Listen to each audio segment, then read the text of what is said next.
Guys, हम में से अधिकतर लोग एल्बर्ट आइंस्टाइन को सबसे ज्यादा बुद्धिमान मानते हैं और उन्हीं के आईक्यू लेवल से सबके आईक्यू लेवल का कंपैरिजन किया जाता है। लेकिन क्या आपको पता है कि एल्बर्ट आइंस्टाइन खुद किसको सबसे ज्यादा बुद्धिमान मानते थे? चलो मैं आपको बताता हूं। एक बार किसी रिपोर्टर ने एल्बर्ट आइंस्टाइन से पूछा कि सबसे ज्यादा बुद्धिमान व्यक्ति होना कैसा लगता है, क्या आप बताएंगे? तो उसके ऊपर जो एल्बर्ट आइंस्टाइन ने जवाब दिया वो आप लोगों को सुनना चाहिए। उन्होंने कहा, मुझे नहीं पता, आई थिंक ये सवाल आपको निकोला टेस्ला से पूछना चाहिए। गाइज, अगर निकोला टेस्ला नहीं होते तो ऐसे बहुत सारे इन्वेंशंस हैं जो कि कभी पॉसिबल ही नहीं हो पाते। इसीलिए साइंस कम्युनिटी उन्हें सबसे ज्यादा बुद्धिमान और जीनियस मानती है। जब आप 21 साल के थे तो आप क्या कर रहे थे? या आपके आसपास अगर कोई अभी 21 साल का है तो वो क्या कर रहा होगा?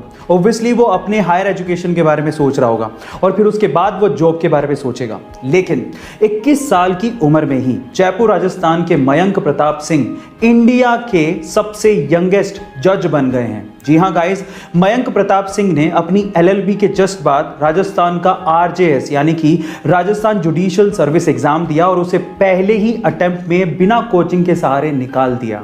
गाइस, अगर अगली बार आपसे कोई पूछे कि इंडिया का यंगेस्ट जज कौन है तो नाम याद रखिएगा, मयंक प्रताप सिंह।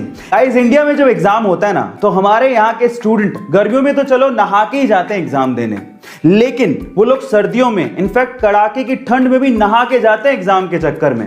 वो ऐसा इसलिए करते हैं ताकि नहाने के बाद ऊपर वाले का नाम लेंगे तो एग्जाम में अच्छे नंबर आएंगे। लेकिन ये सिर्फ इंडिया में होता है, साउथ कोरिया में इसका जस्ट उल्टा होता है। वहां के स्टूडेंट एग्जाम के दिनों में नहाना बंद कर देते हैं और रीजन जान के आप लोग हैरान रह जाओगे।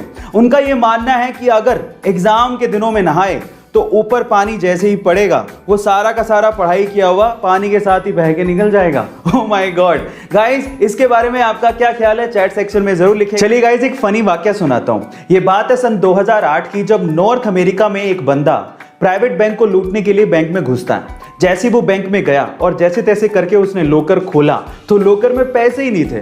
तो बंदा नाराज हो गया और नाराज होने के बाद उसने बैंक के मैनेजर पर केस कर दिया, ये कहते हुए कि जब वो बैंक में लूटने के लिए गया तो बैंक में पैसे ही नहीं थे और इसमें बैंक की गलती है और उसे बैंक से मुआवजा चाहिए। गाइस, क्या कॉन्फिडेंस लेवल पाया है। IAS के इंटरव्यू का एक और इंटरेस्टिंग सवाल सुनिए और सुनने के बाद आप लोग बताइएगा कि आपको इसका जवाब आता है कि नहीं।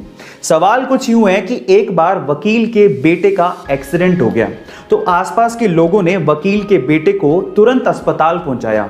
लेकिन जैसे ही अस्पताल के ऑपरेशन थिएटर में डॉक्टर ने लड़के को देखा, उसने तुरंत कहा कि ये तो मेरा बेटा है, पर ये तो वकील का बेटा था।